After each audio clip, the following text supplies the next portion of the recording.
I think that statement is just coming from those that are just out to perhaps the market, the obedient movement, or the market, Obi as a person. I'm trying to make sense out of that. That to take the Igbo or the entire Southeast another 20 years because of how has he been going about it? And I think that's the question you should ask them, or whoever is pushing that narrative should answer. How has he been going about it? Before now, we have always been saying that an average Southeast politician don't know how to play politics. They don't align. They play politics of exclusion. And he gradually has learned over the years, especially I'm talking about Peter Obi now. I believe he has learned over the years, and we see him playing politics of friendship now. Stretching his hands across the borders to interface even with people that are not from that area of Nigeria. And I'm talking about the Southeast. We have seen him go to the northern part of the country, try to see the people he can convince about his vision and all of that. So I don't understand the meaning of how he's playing his politics. I believe he's doing it the way he should be doing it, by not thinking that that region can do it alone. You must work with people, you must align, you must compromise at some point, you must give and take and all of that. And I think that is what it entails to eventually emerge. In fairness to Igbos, they are taking the backseat when it comes to power in Nigeria. But most of all these things are always been inward. The Igbos, I'm very sorry, it might be, I'm not trying to be, castigate them, but that's just a fact. They do not know how to go about politicking in Nigeria. And most of them, majority of those people that come, they work at cross purposes.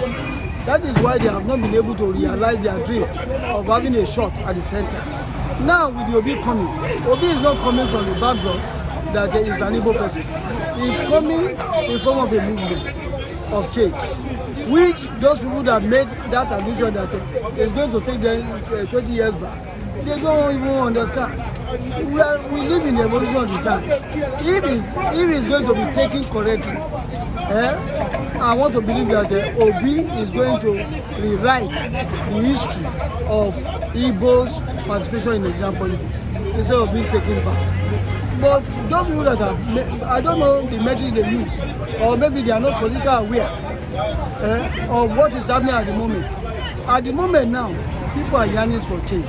They do not want to, and Obi carry that burden on his shoulder to fly that change for the collective good of Nigeria. It's not because of the Igbo extraction, or maybe it's coming from. He is coming as a Nigerian that is desirous of change, a concrete change that can be seen and be felt by everybody, irrespective of whether you are a Kanuri man, or a Fulani man, or a Bini man, or an Igbo man. And anybody that is flying that narrative that is going to tell an Igbo, they are still living they are still living in the past. And what I would say, they are still living in the stone age. They have not been able to appraise themselves with the reality of the time. I don't believe in that. This kind of a statement, political jab, they throw at anybody in Nigeria political space. So there is nothing that can validate this one. Is it because Obi refused to deputize Atiku? That's why they are talking like that. I don't see it that way. They are forgetting that the northern votes is no longer going to one place again.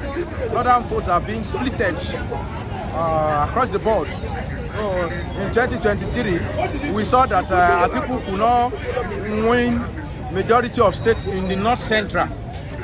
Though he won in the northwest, of course, they share northeast with him.